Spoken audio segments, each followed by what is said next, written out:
Muito bem, irmãos, nessa manhã temos o nosso querido amigo e colega de ministério, quero chamá-lo aqui, pastor Renato Estêncio.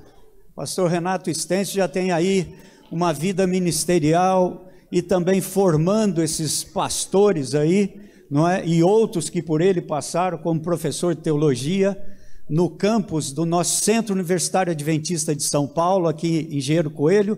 Ele já está na obra há 33 anos, é conhecido, é amigo, é colega de ministério e de muitas classes por aí também. Pastor Renato é formado e graduado em Teologia e Pedagogia, e ele também tem o mestrado e o doutorado em Educação. Um pela Andrews University e o outro aqui pela Universidade Metodista de São Paulo. E atualmente ele trabalha como professor de teologia no nosso centro universitário, do qual citei, e também ele é o coordenador e diretor, irmãos, do Centro de Pesquisas Ellen White para o Brasil todo, aqui no mesmo centro universitário. E além disso, pastor Renato é diretor do Centro da Memória Adventista Nacional, não é? Então nós temos o privilégio e a honra de tê-lo conosco para compartilhar a mensagem que eu creio que será de grande benefício espiritual para todos nós. Pastor, amigo, que Deus te abençoe nessa manhã. Deus abençoe, obrigado. Obrigado, pastor Márcio. Feliz sábado a todos. Deus seja louvado pela sua presença aqui na casa do Senhor. Um feliz sábado, e um feliz sábado a todas as visitas que estão aqui. Quantos estão visitando aqui a nossa igreja? Deixa eu ver. Algumas pessoas são visitas. Sejam muito bem-vindas. Eu estava olhando para aquele logo, onde sua história de fé acontece. Eu queria dizer que a igreja de Piracicaba faz parte da minha história de fé. Há 44 anos eu chegava nos porões dessa igreja, na última sala, onde funcionava uma classe da escola, para ser um coportor estudante de 14 para 15 anos. E eu lembro muito bem aonde eu comportei. Esse bairro Dedini, só havia casas, mansões imensas. E eu, com meu pouco tempo, não tinha experiência alguma, fui trabalhar nesse campo. Não consegui entrar para falar com as pessoas, porque era muito difícil. E era o mês de junho e julho, exatamente essa época, muito frio. E aqui eu desenvolvi a minha experiência, uma parcela da minha experiência nesta igreja. Eu me congreguei várias vezes aqui nesta igreja. Eu lembro, era praticamente a mesma arquitetura. Pouca coisa mudou. A história foi que eu fui o pior aluno, o pior membro da equipe naquela experiência de férias. Fui o último. Eu contava aos meus alunos nessa semana que se eu me pautasse por aquela experiência, eu nunca mais teria trabalhado como coportor estudante. Mas eu perseverei, Deus permitiu que eu perseverasse. Eu fui nas próximas férias para Porto Alegre e do último eu fui o primeiro, da mesma equipe. Eu tinha 16 anos praticamente ali, e para vocês verem como é que são as coisas. Eu não sei se alguém em 79 estava aqui. Alguém de 79? Eu sei que a professora Rita estava. Olha lá, tem uma outra mão levantada. Faz algum tempo, 79. Olha aí, tem algumas mãos, né? Éramos colegas. Em 2013 eu voltei para Piracicaba para fazer o meu doutorado. Eu fiz meu doutorado na Universidade de Piracicaba, Metodista, com o Dr. Hugo Asman, Francisco Coque Fontanella, Elias Boaventura, primeiro reitor da Unimep, foi meu orientador. E outros professores também, de grata lembrança, alguns já morreram. Tive aqui experiências fantásticas, conhecendo uma área do conhecimento. Eu estudei a história do desenvolvimento do ensino superior adventista no Brasil. E fechei a minha pesquisa em 2006. Faz algum tempo. Mas é uma alegria imensa estarmos aqui juntos. Nesta semana que passou, olha como Deus trabalha. Eu trouxe os meus alunos do 2º ano da Faculdade de Teologia. Essa semana. Estivemos visitando o Rio Piracicaba. Éramos 53 alunos, mais o professor, algumas secretárias estavam comigo. E eu vou mostrar para vocês hoje, ao longo do sermão, um documentário que nós preparamos e eu vou apresentar em primeira mão para esta igreja um presente que eu trago para vocês hoje, em homenagem aos 44 anos que começou a minha história aqui nesta igreja, lá no porão, como um comportor simples, humilde, 14 para 15 anos. Bom, vamos então à palavra. Abra sua Bíblia, eu quero convidá-lo, tome a sua Bíblia, abra a sua Bíblia em Amós. Amós, capítulo 3. Um dos textos mais conhecidos quando falamos sobre o dom de profecia. Amós, capítulo 3. Com a palavra de Deus aberta, vamos orar. Feche seus olhos e vamos orar a Deus.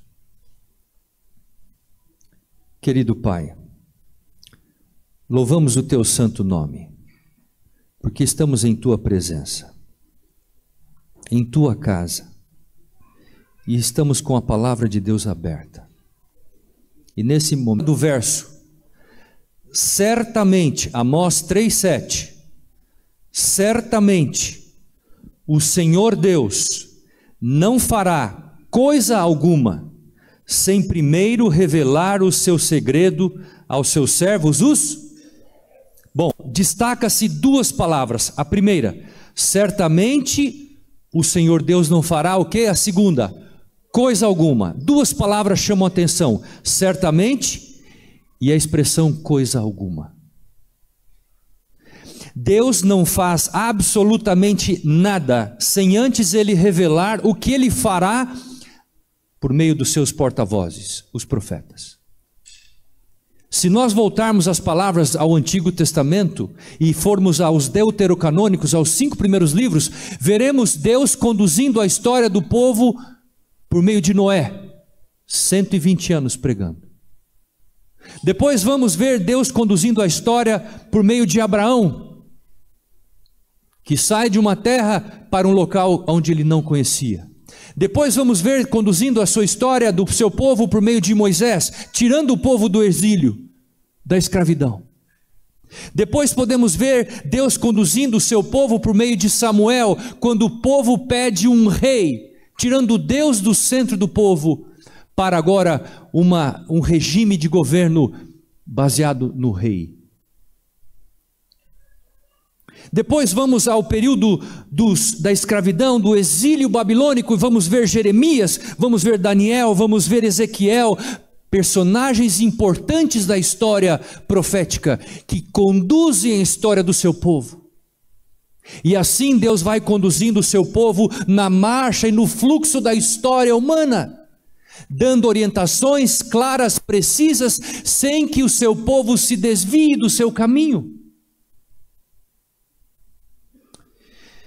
Mas nós chegamos ao clímax da história, quando Jesus Cristo vem ao mundo pela primeira vez como Messias. E antecedendo a vinda do Messias, Deus chama um porta-voz, Deus chama um profeta. Qual era o nome dele? João Batista. E João Batista vem ao mundo para pregar uma mensagem. Qual era a essência da mensagem de João Batista? Qual era? Arrependei-vos, arrependei-vos, pois é chegado o reino dos céus. Uma pergunta que eu faço a vocês: João Batista escreveu algum livro da Bíblia? Não. Alguma palavra da Bíblia foi escrita por João Batista? Nenhuma. Mas o que Jesus disse a respeito de João Batista? De que ele foi, de todos os homens, o maior de todos. João Batista. Deus também chamou o apóstolo Paulo como profeta para conduzir a igreja aos gentios. E assim Deus tem conduzido a história do seu povo. Mas eu quero lembrar a vocês, queridos, que Deus não conduziu a história do seu povo apenas no período bíblico. Porque a história do povo de Deus, ela continua, ela transcende o período bíblico e ela ultrapassa os séculos e chega aos nossos dias.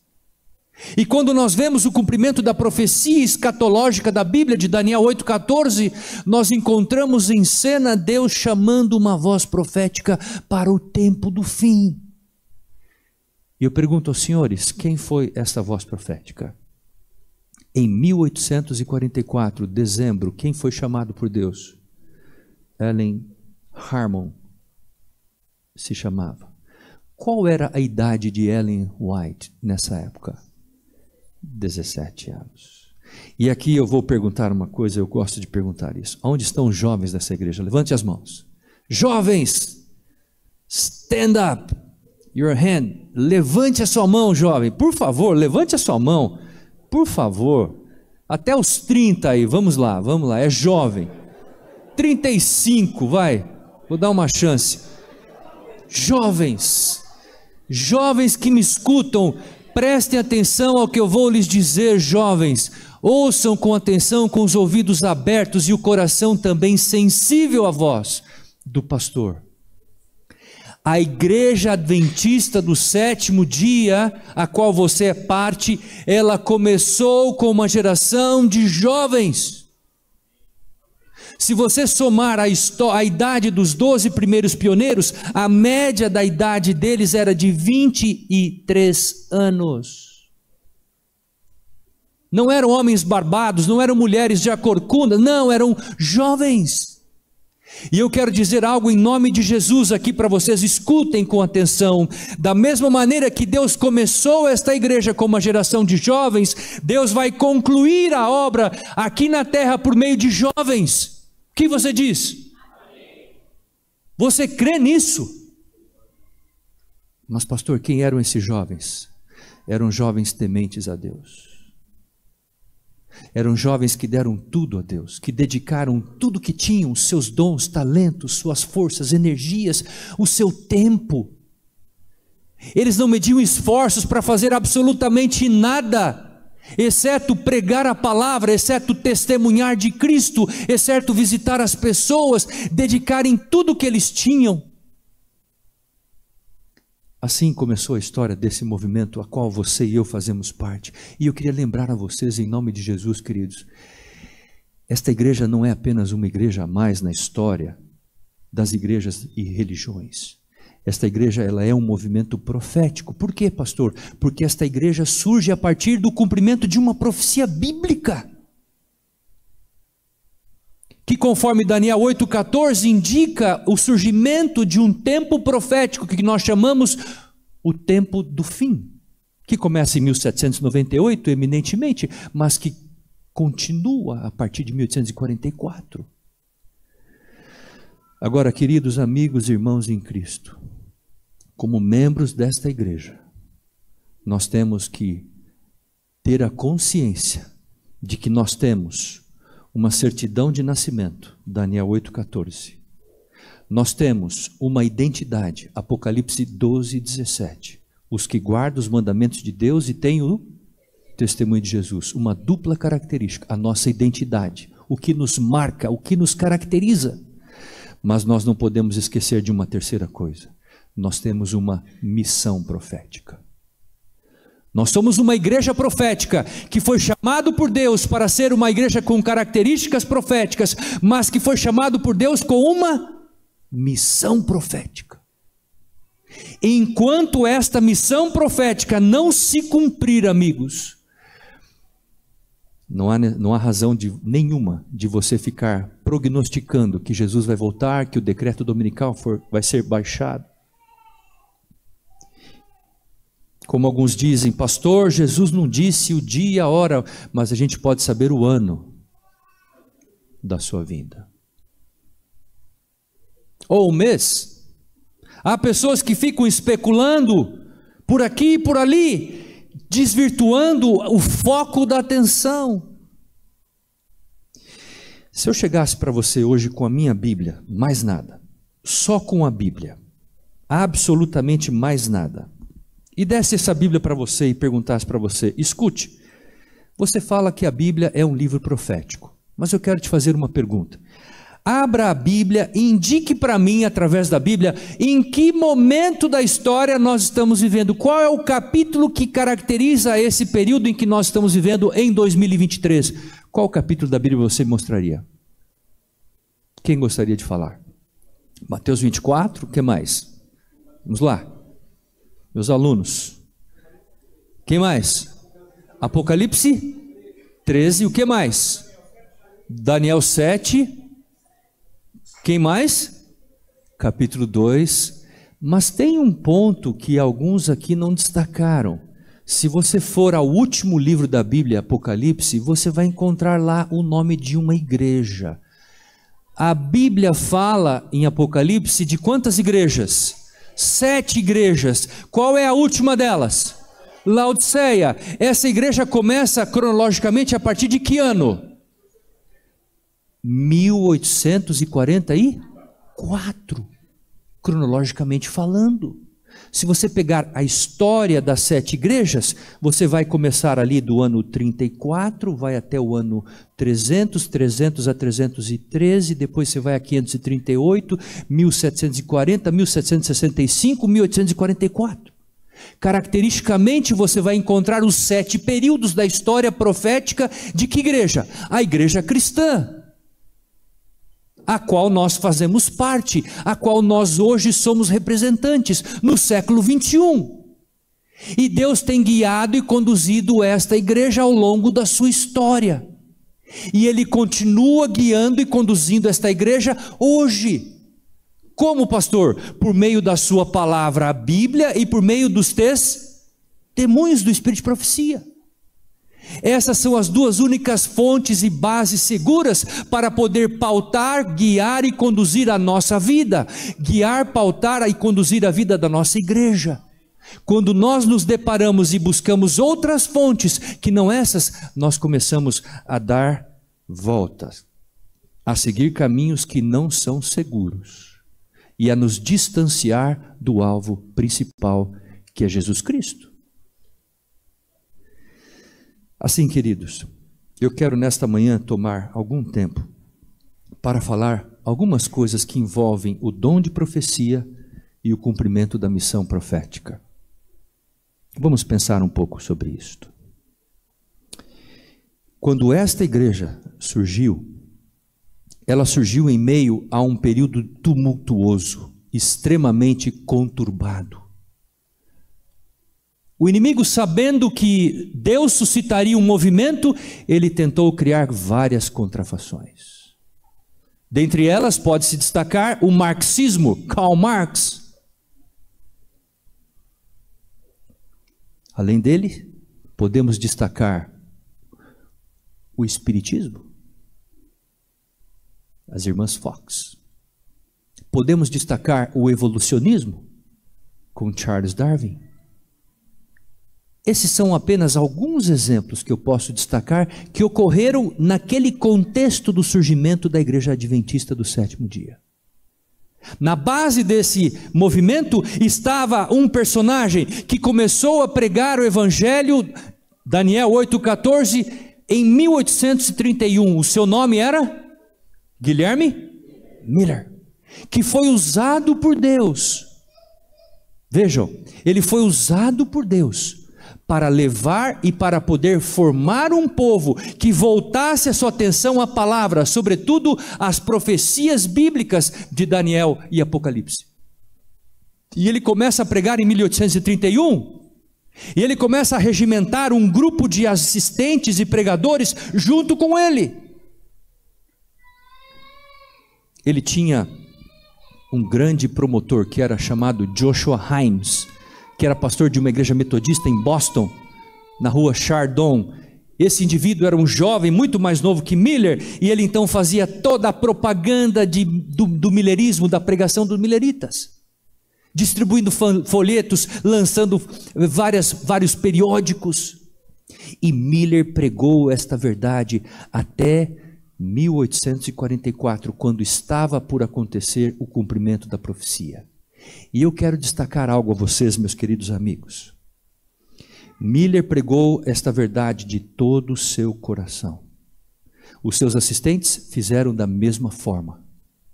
De acordo com o que nós temos estudado, a pregação de Miller sobre Daniel 8,14 e as profecias concludentes de Daniel foram pregadas por centenas e centenas de indivíduos que estavam pregando aquela mensagem. E de acordo com o estudo, cerca de 500 mil de pessoas escutaram esta mensagem só nos Estados Unidos. Só que eu quero lembrar a vocês uma coisa: a mensagem de Miller, que relatava a volta do Senhor Jesus, anunciava e pronunciava, não foi pregada apenas pelos milleritas lá na América.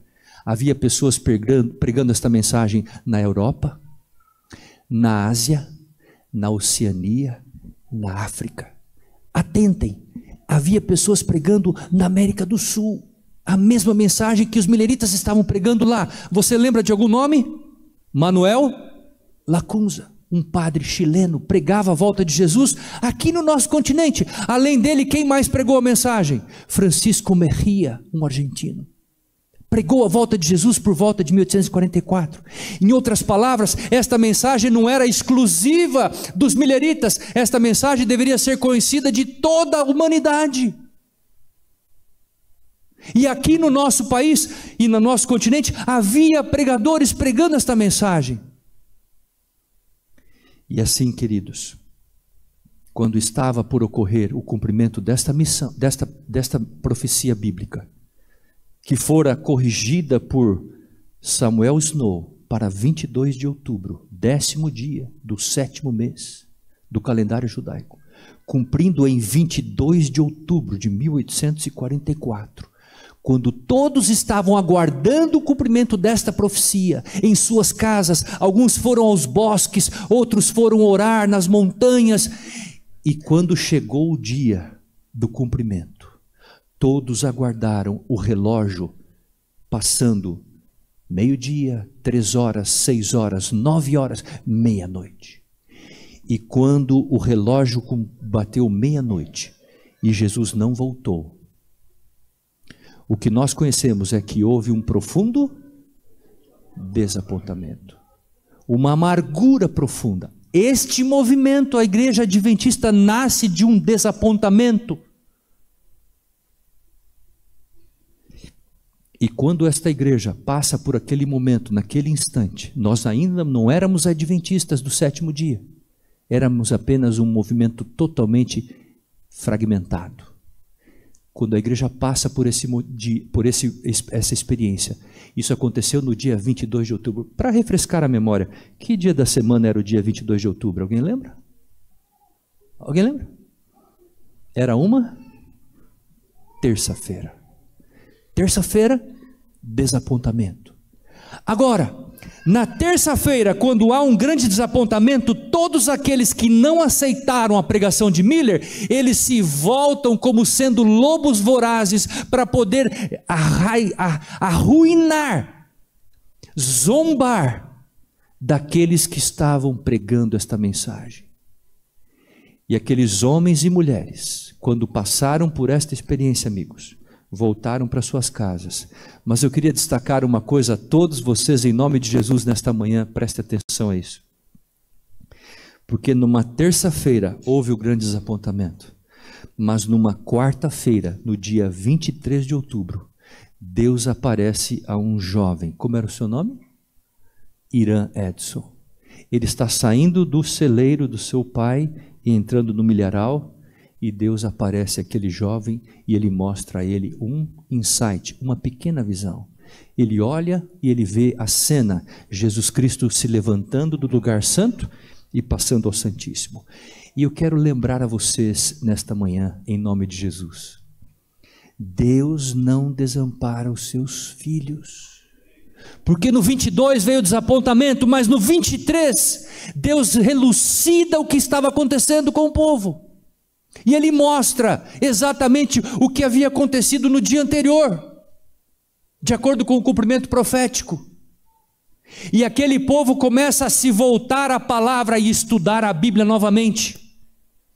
E eles se reúnem e começa aí um movimento religioso bem pequenininho, que em princípio cria na porta fechada uma doutrina que era para aqueles momentos, naquele contexto, errada, porque eles criam que em 22 de outubro a porta já havia sido fechada. Depois eles foram à Bíblia e estudaram que ela não havia se fechado, ela estava ainda aberta. E eles continuaram estudando. Daí vieram as conferências sabáticas. Entra em cena um homem chamado José Bates, que foi aqui ilustrado nessa história infantil hoje pela professora. Um homem que andou pelo Brasil. Você sabia disso? Ele tinha uma embarcação à vela, não tinha motor algum. Ele veio para o Brasil em 1821, visitou a cidade de João Pessoa, Salvador, visitou o Rio de Janeiro, visitou o Santo, visitou Itajaí. Depois ele volta ao Brasil em 1827. Ele era um mercador. Ele cruza o cabo do Estreito de Magalhães, lá no final do Atlântico, cruza o Pacífico e volta para a Califórnia e vende seu barco. E depois ele se torna um seguidor da palavra de Deus. Ele se torna um millerita quando Miller começa a sua pregação. Ele passou pelo desapontamento. Essa história que a professora contou é uma história real, verídica. Ele vendeu tudo que ele tinha, crendo que Jesus voltaria em 1844. Assim, queridos, a igreja começa com Bates, a igreja começa com esses pioneiros, mas há um detalhe fundamental no processo. Em 22 de outubro de 1844, há um grande desapontamento. 2 meses depois, dezembro de 1844, Deus entra em cena e chama uma jovem, a mais improvável de todas, como sabemos, e Deus lhe concede uma visão. E na primeira visão que ela recebe, eu tenho estudado isso, amigos, isso tem me tocado profundamente. Na primeira visão que Ellen White recebe, com aquela fragilidade e limitação dela, física e mental, Deus lhe concede uma visão completa sobre o plano da redenção em Cristo Jesus. Deus mostra aquela moça, aquela jovem, o caminho estreito, os salvos andando pelo caminho estreito. Jesus Cristo na frente, uma luz do alto clamor atrás, do clamor da meia-noite atrás, o povo caminhando, e ela vê que aqueles que caminhavam, muitos se desanimavam pelo caminho, sentavam, Jesus levantava-se com a mão e colocava as pessoas de volta, e dizia: não desanimem, continuem, o céu é logo ali, o céu é logo ali. Eles clamavam dizendo: aleluia, aleluia. Esta jovem vê isto, esta jovem vê que no caminho para a eternidade, ela escuta o dia, a hora da volta do Senhor Jesus. É óbvio que ela escuta isso, mas não é uma coisa literal. Mas ela escuta. O povo vai escutar o dia e a hora, quando estiverem lá depois, na 7ª e última praga. Vão escutar o dia e a hora.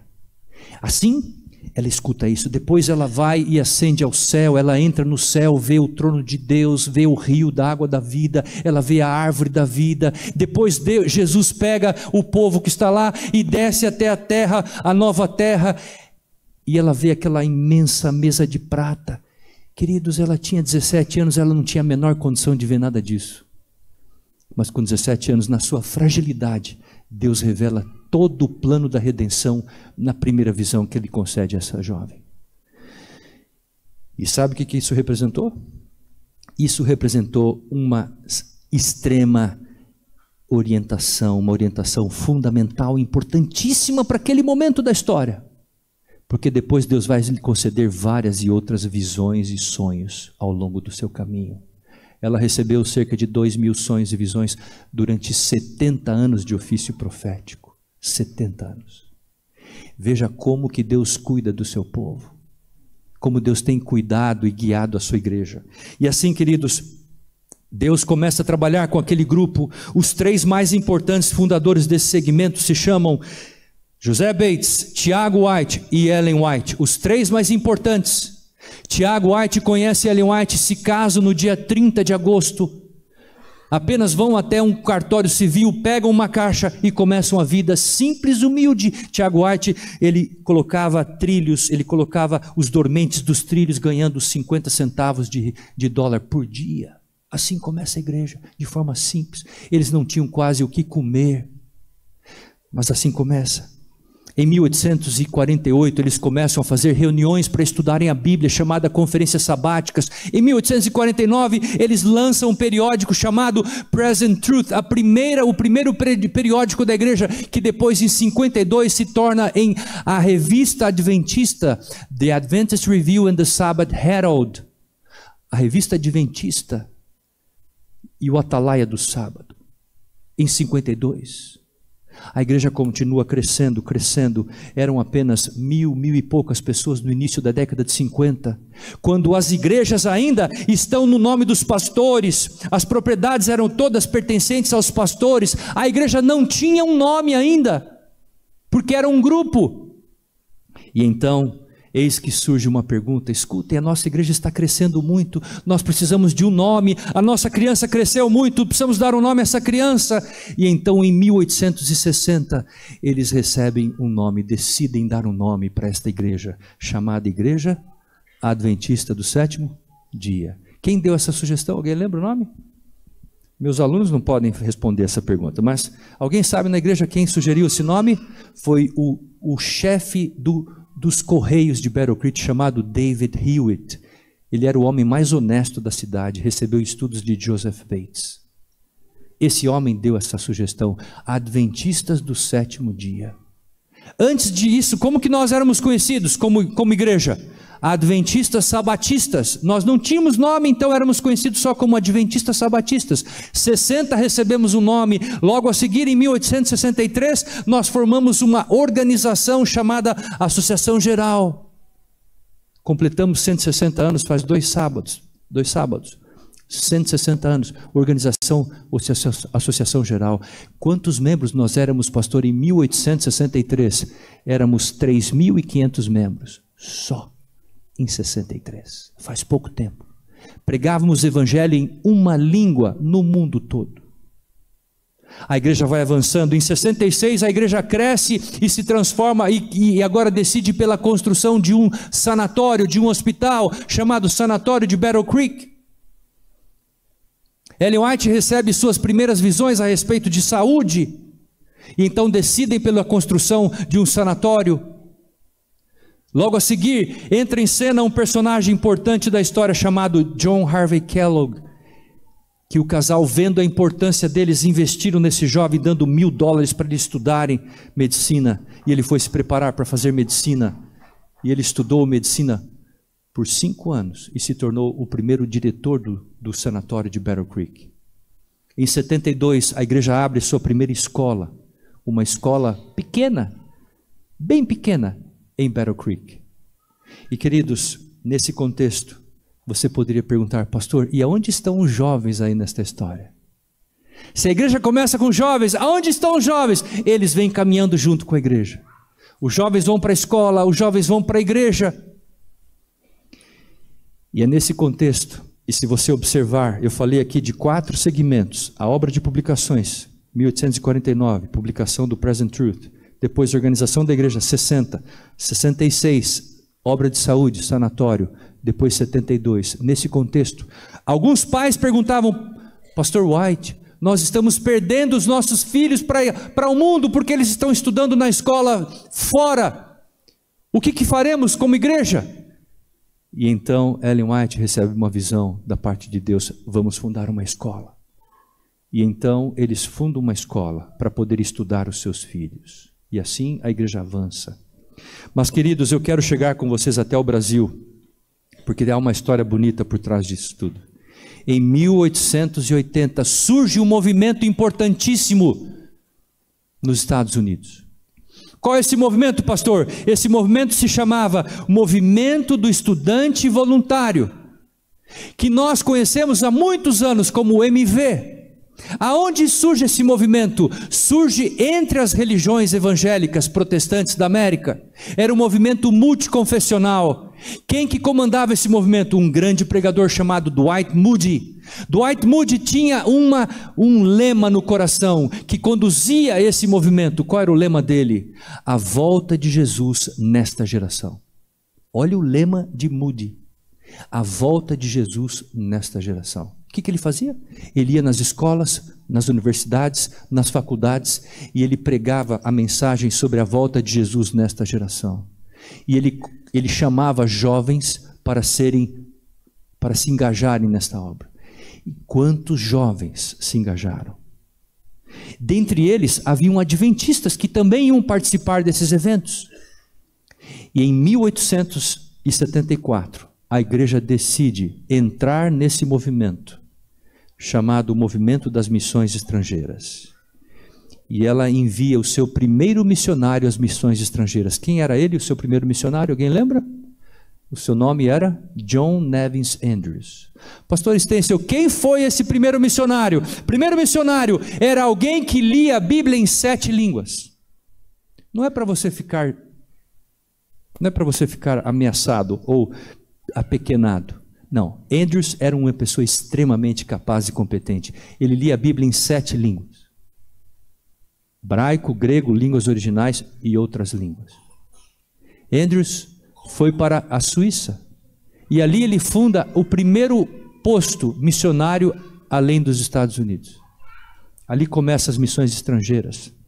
Uma vez chegaram para o Dr. Andrews e perguntaram: Dr. Andrews, é verdade que o senhor sabe a Bíblia inteira de cor? Ele disse: olha, eu não posso garantir que eu saiba a Bíblia inteira de cor, mas se alguma palavra do Novo Testamento se perder, eu vou reproduzir palavra por palavra, linha por linha do Novo Testamento. Ele sabia o Novo Testamento na cabeça, de cor, palavra por palavra, linha por linha. Esse foi o primeiro missionário enviado pela igreja à Suíça. Depois dele, outros jovens começam a sair para a Oceania, para a África, para a Ásia. Mas aí a gente chega à América do Sul. Pastor Stencil, e quando que a igreja abre o seu primeiro núcleo aqui na América do Sul? Na verdade, a América do Sul era conhecido como o continente esquecido, porque foi o último continente da Terra a ser alcançado, foi a América do Sul, pela igreja adventista. E é interessante a gente falar, né, isso. Na Bíblia há uma matemática: os últimos serão os primeiros. Nós somos a última parte da terra a ser alcançada. E hoje a igreja adventista na América do Sul tem sido extremamente abençoada por pastores, por líderes, por canais de televisão, por colégios, universidades. Quantas bênçãos Deus tem derramado sobre esse continente, que tem se tornado um grande farol para iluminar o mundo.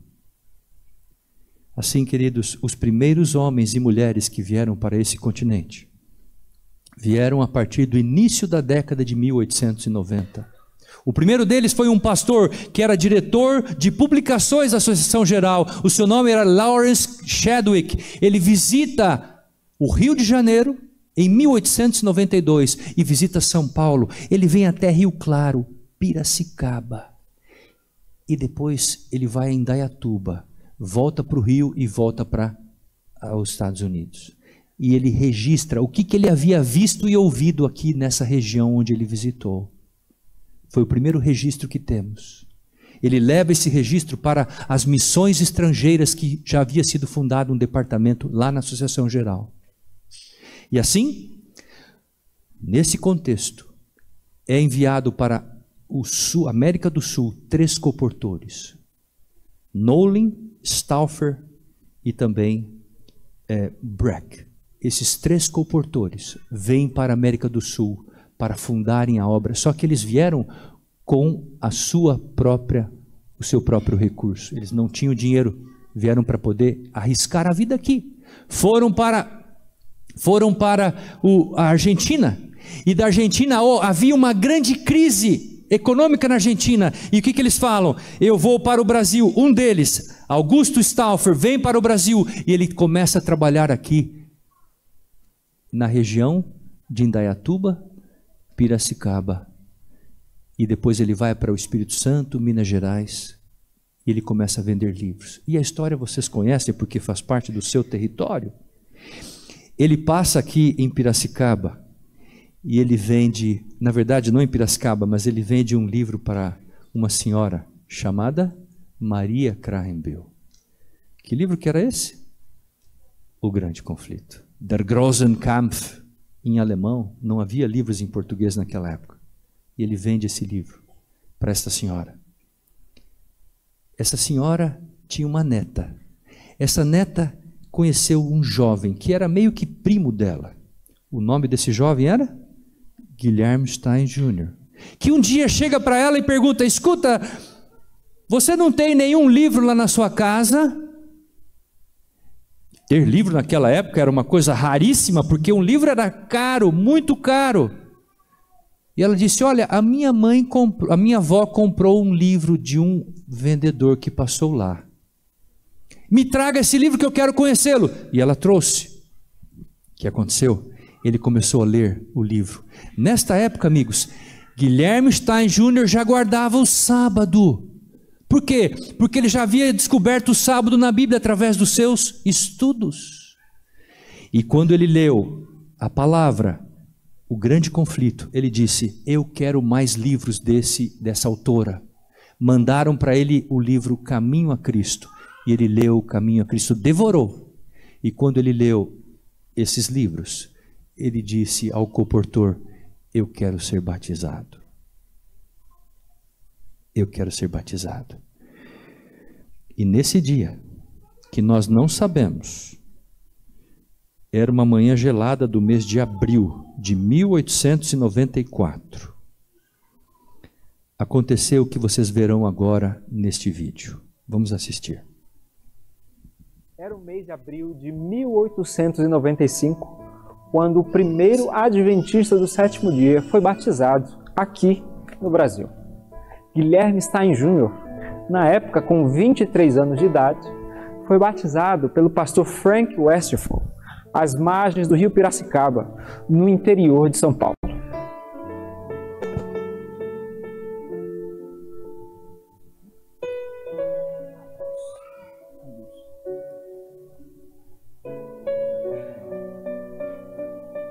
Mas como isso aconteceu? Quais foram as pessoas envolvidas nesse batismo histórico? Como o Guilherme Stein Jr. conheceu a mensagem adventista? E por último, vamos buscar responder hoje, de que forma ele influenciou o início da Igreja Adventista do Sétimo Dia aqui na América do Sul.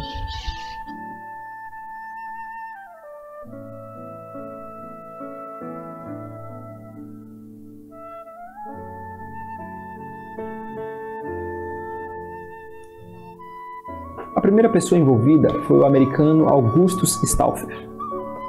Ele fez parte do primeiro grupo de comportores que veio à América do Sul em dezembro de 1891. Nos meses seguintes, Stauffer trabalhou em colônias de fala alemã no interior da Argentina e Uruguai, vendendo literatura adventista. Em maio de 1893, ele foi enviado ao Brasil, como o primeiro comportor missionário a trabalhar neste país. À época, o Brasil tinha aproximadamente 15 milhões de habitantes. Não havia literatura adventista em português, e por isso seu trabalho continuou em colônias de fala alemã no sul e sudeste. Havia aproximadamente 200 mil alemães. Seu trabalho se iniciou no estado de São Paulo, especialmente nas cidades de Rio Claro, Indaiatuba e Piracicaba. Nesta época, esta região estava crescendo bastante, devido à plantação de café, e isto atraía muitos imigrantes. A segunda pessoa envolvida foi o jovem alemão Albert Barremeyer. Ele chegou ao Brasil após escapar de um navio no qual trabalhava. Quando seu navio passou pelo Rio de Janeiro, vindo da Inglaterra, ele pulou nas águas e nadou até a praia mais próxima. Ele conheceu a mensagem adventista através de Elvin Snyder, o segundo comportor a trabalhar no Brasil. Ele o encontrou numa casa de marinheiros no Rio de Janeiro. Ambos estudaram a Bíblia e Barremeyer decidiu se tornar um adventista, além de se iniciar na comportagem, apesar de não ser batizado. Barremeyer trabalhou com Stauffer, vendendo o livro O Grande Conflito em alemão. Em Piracicaba, uma cópia deste livro foi vendido a Margarida Cranberry, avó da esposa de Guilherme Stein Jr. A terceira pessoa envolvida neste batismo histórico foi o pastor americano Frank Westphal. Antes de vir à América do Sul, ele trabalhou como comportor, evangelista e professor de teologia nos Estados Unidos da América.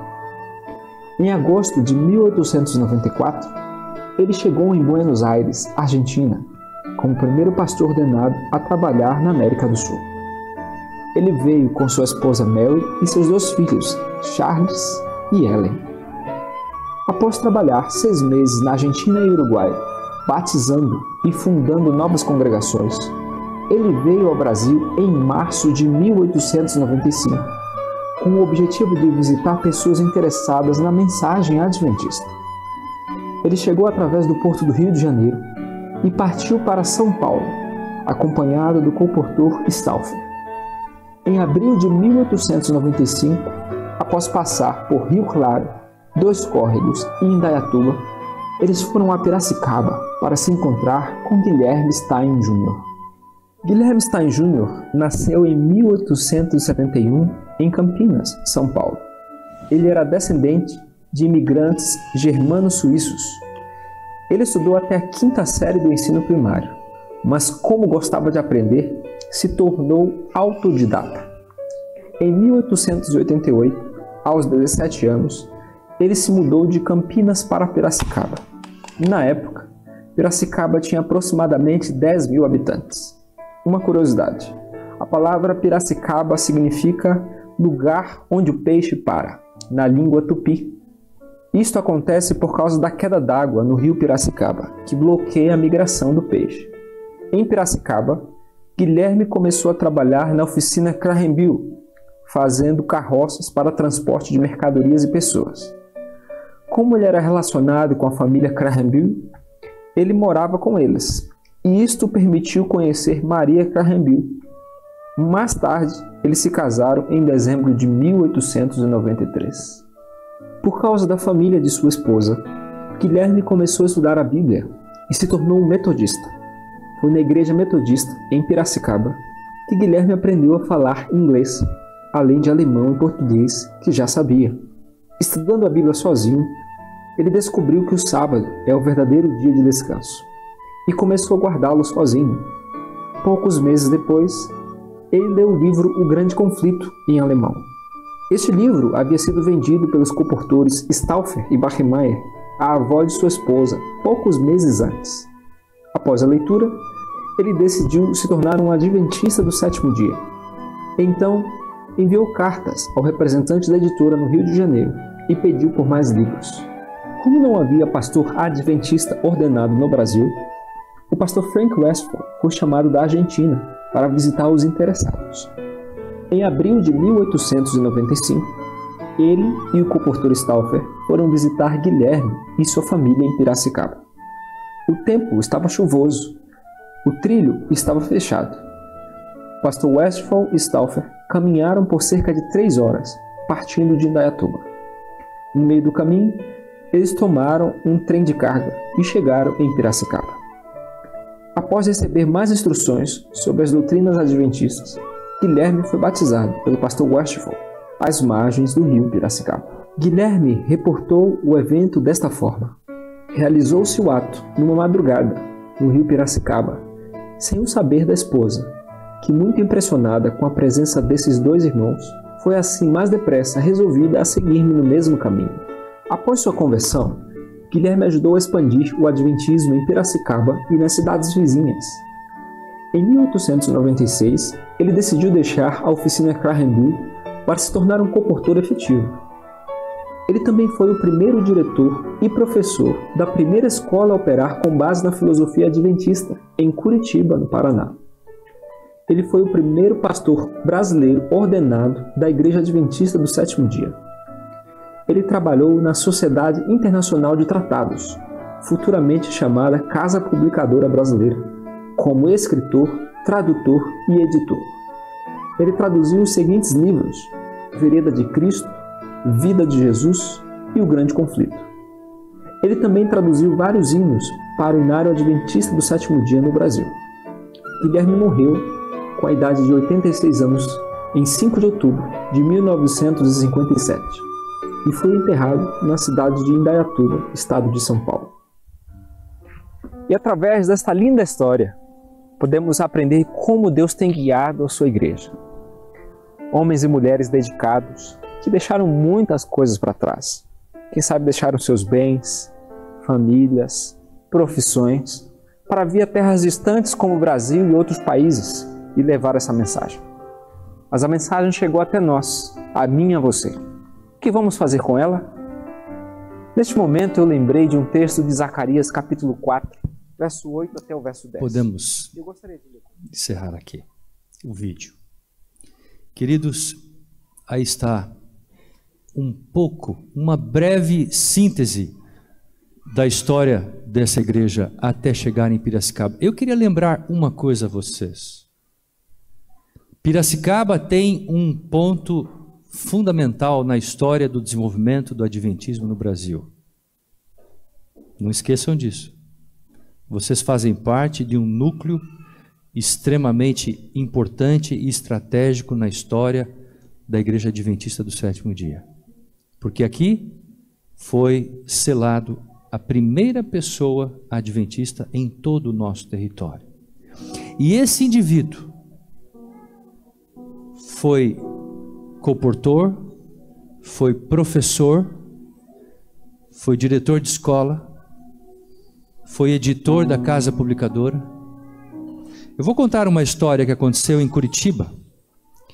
Ele começou a trabalhar no Colégio Internacional de Curitiba, ganhava 60 contos de réis, para aquela época era um salário básico. Ele trabalhava de manhã, de tarde e de noite. E a escola começou a crescer. Próximo da escola onde ele trabalhava, havia um colégio chamado Colégio Alemão, que ocupava um quarteirão inteiro da cidade de Curitiba. O diretor soube do professor Guilherme, chamou ele até sua sala. Em cima da mesa da sala do professor, diretor, estava um contrato.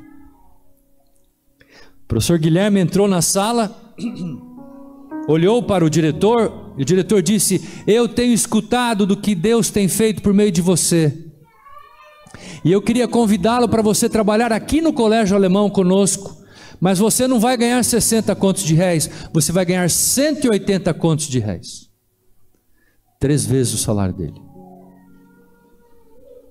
Ele olhou para o diretor e disse: eu quero lhe dizer, meu querido amigo, que eu sinto-me muito honrado pelo seu convite de estar aqui. Muito obrigado pelo seu convite e por você fazer essa oferta para mim. Mas eu queria dizer ao senhor nesta manhã que eu não trabalho por um salário. Eu trabalho por vidas, por pessoas. Eu trabalho pela salvação de vidas, de pessoas. Esse jovem selou a sua vida com 23 anos nas águas do rio Piracicaba, em abril de 1895. E pela decisão desse jovem, milhares e milhares de outros jovens seguiram esse mesmo caminho. Hoje, Deus faz uma pergunta para você: quem irá concluir a obra que esses homens e mulheres começaram? Quem serão os jovens que se levantarão e dirão a Deus: Deus, aqui estou, envia-me, eu me sinto pequeno, mas Senhor, usa-me a despeito das minhas falhas e imperfeições, da minha pequenez. E eu pergunto a vocês: quem irá concluir a obra que esses homens e mulheres começaram? Quem irá? Aonde estão esses jovens? Aonde estão? Eu queria terminar esse momento fazendo um convite em forma de um apelo. Nós sabemos que falta muito pouco para Jesus Cristo voltar a esta terra. Muito pouco. Quando nós falamos sobre isso, nós estamos repetindo uma frase que os nossos pais, nossos avós, bisavós, nossos antepassados sempre falavam. Sempre falavam. Sempre repetiam aos nossos ouvidos. Pastores que passaram por esse púlpito aqui, quantas vezes pregaram isso? Falta pouco para Jesus para voltar a esta terra. Mas nós sabemos uma coisa: para que Jesus volte, é necessário que haja um reavivamento entre o povo de Deus. Não somente um reavivamento, mas uma reforma. Um reavivamento espiritual entre o povo de Deus. Nossa maneira de enxergar a vida, enxergar o mundo, enxergar as nossas posses, nossos bens, nossos dons, talentos. Haverá uma mudança na nossa maneira de enxergar o mundo, a vida e eu mesmo. Eu conversava com dois jovens que me acompanham nesta manhã, Marcelo e a Carla. Eu dizia a eles: você sabe por que nós existimos? Nós existimos para poder abençoar os outros. É para isso que nós existimos. Se a sua vida for vivida por qualquer outro propósito, talvez você não tenha entendido o propósito que Deus colocou para você. Você existe para ser um canal, um veículo de bênçãos para abençoar os outros, para levar aos outros o que eles não têm. Se é pão, o pão. Se é o conhecimento. Se é atenção, atenção. Se é uma palavra amiga de conforto, uma palavra amiga de conforto. Se é o seu ouvido, abra o ouvido para escutar o que a pessoa tem para lhe dizer. É para isso que Deus chamou a sua igreja, para ser um veículo, um canal de bênçãos. E é isso que está faltando para Jesus Cristo voltar, amigos. Jesus está esperando que a sua igreja se levante, se coloque à disposição de Deus de forma integral, plena, completa, sem nenhuma espécie de restrição. Quando a sua igreja se levantar e dizer: Senhor, eis-me aqui, usa-me totalmente para o teu serviço. Usa-me, Senhor, usa-me, para que eu seja um instrumento vivo em tuas mãos para abençoar a quem necessite da minha ajuda, do meu auxílio. É isso que Deus espera de nós. Se nós não entendermos isso, nós estamos perdendo nosso tempo aqui nesse mundo. Estamos vivendo apenas como uma árvore, uma pedra que está ali ocupando espaço, mas não estamos sendo úteis para nada. Ou às vezes acumulando nossos bens, acumulando tudo e achando que aquilo vai resolver. Amigos, isso não vai resolver a sua vida. Quando eu olho para a minha experiência, quase 60 anos de idade, eu vejo como que as prioridades vão mudando ao longo da caminhada cristã. Como as coisas vão perdendo valor para você. Aquilo que você valorizava, você já não dá valor mais. O que resta são as pessoas. É isso que resta. É isso que tem valor para nós. É isso que tem valor aos olhos de Deus. São as pessoas. Portanto, dedique sua vida às pessoas. Dedique o seu melhor às pessoas que estão ao seu redor. Dê o tempo a elas. Ame-as, respeite-as, ajude-as, seja solidário com elas. Apresente a palavra para elas. Leve uma palavra de conforto, de consolo, de ânimo, de ajuda. Seja solidário às necessidades. A fragrância de Cristo, amigos, precisa ser exalada pela sua igreja ao mundo. O mundo precisa sentir o cheiro, a fragrância do perfume de Cristo, do amor, da graça de Cristo, da bondade de Cristo. E eu vejo a igreja de Piracicaba, uma igreja acolhedora, Eu cheguei aqui hoje de manhã, todos me acolheram, me abraçaram, me cumprimentaram, me disseram feliz sábado. Que bênção! Assim deveria ser com todos aqueles que passam por aqui, por esse bairro, por essa cidade. Queridos, que Deus possa nos usar, que Deus possa nos abençoar, que Deus possa manifestar o seu poder em nós, que o nosso coração esteja aberto, escancarado, para que o Espírito Santo entre ali dentro, faça morada em nós, transforme a nossa vida, o nosso caráter, a imagem e a semelhança do caráter de Jesus, para que ao as pessoas olharem para nós, elas vejam Jesus em nós. Abra sua Bíblia, vamos ler o último texto. São João, capítulo 13. Esse texto é conhecido de todos, mas é o texto com que eu vou concluir a minha mensagem nesta manhã. Verso 34. São João 13, 34 e o 35. A palavra de Deus nos diz, Evangelho de João, assim: novo mandamento vos dou, que vos ameis uns aos outros, assim como eu vos amei, que também vos ameis uns aos outros. Verso 35.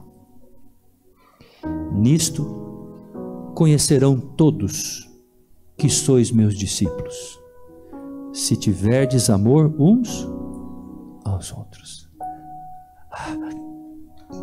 O dia que nós vivermos esse conceito, esse princípio em nossa vida, o mundo vai conhecer a Cristo e Jesus voltará para nos buscar.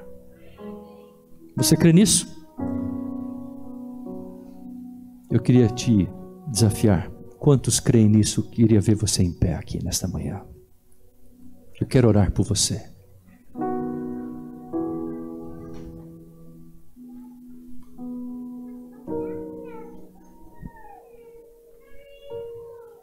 Feche seus olhos e vamos orar. Deus eterno, há quase 2000 anos, Tu prometeste que voltaria para nos buscar. Nós estamos aqui ainda, aguardando o cumprimento desta promessa. Vivemos em um mundo complexo, conturbado, repleto de lutas, desafios, mas em meio a esse mundo Tu apontaste um povo, uma igreja, para Te representar aqui nesta terra. E nós aqui estamos, ó Pai, como Teu povo, Tua igreja, Teus filhos. A Tua palavra nos diz que somos a menina dos Teus olhos. Tu zelas, cuida de cada um de nós. Mas é provável, Senhor, que nós temos falhado. Talvez não temos trabalhado, dedicado nossa vida como deveríamos. E por isso nós Te pedimos o perdão, Senhor. Nesse instante, como Teu servo, eu coloco esta igreja em Tuas mãos. Eu coloco esta igreja suplicando que Tu renoves no coração de cada um desses Teus filhos o desejo de Te amar e Te servir até que Jesus Cristo volte a esta terra. E que ao eles fazerem, que ao eles decidirem por isto, sejam eles usados por Ti como instrumentos em Tuas mãos, para alcançarem outras pessoas que ainda não conhecem a Jesus Cristo. Abençoa-nos, portanto, ó Pai. Usa-nos, conceda-nos a Tua graça, conceda-nos o Teu Espírito e manifestas o Teu poder sobre nós, ó Pai.